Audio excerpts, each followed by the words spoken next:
How do we interrupt these automatic patterns? I want you to ask yourself this question. Write, please.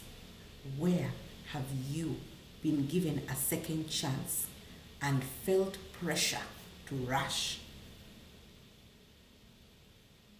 Where have you been given a second chance and felt pressure to rush? Write down. Write down. Second question, what patterns followed you into this opportunity that you have received this 2026? What old patterns, old habits, old negative behavioral patterns have followed you into 2026? Write them down. Like I said in December, the only way we break these cycles, we have to name them, we have to define them, we have to give them a very clear framework of understanding, and then that's the beginning of transformation and healing.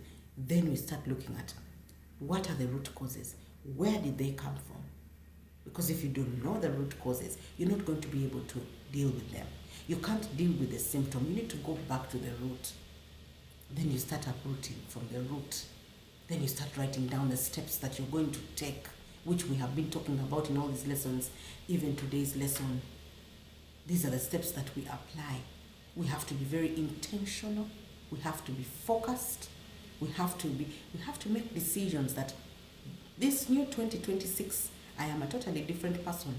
I am rebuilding inwardly before I go out there for that new job, into that business, to build that relationship. I am first rebuilding me. Once that is sorted, you will become unshakable. Okay? So what are those patterns that have followed you into your opportunity, into your 2026? 2026 is an opportunity. That new job is an opportunity. That promotion is an opportunity. Your life is an opportunity. There are some people who died in 2025. You're alive, you're breathing, you're well, you're healthy. Even if you're not healthy, it's an opportunity that you're alive and you're going to be healthy. Remember we talked about the power of words? Let's apply that. Third question, did you treat access as relief or responsibility?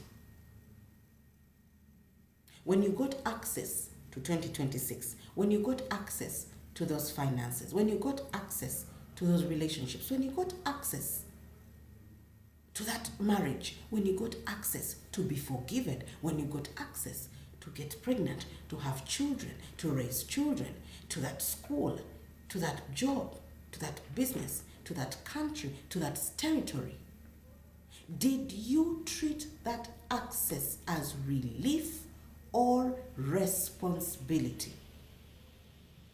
Have you written down? You'll answer these questions later in your private time. But I need you to do this if you want to be transformed, if you want to step into your true leadership authority. Right? Fourth question, where did familiarity override discernment? Where did familiarity override discernment?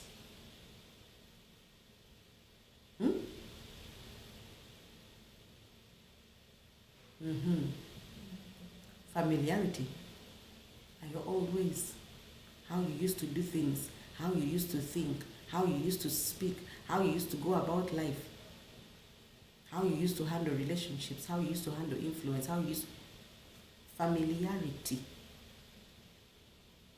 How is it overriding discernment?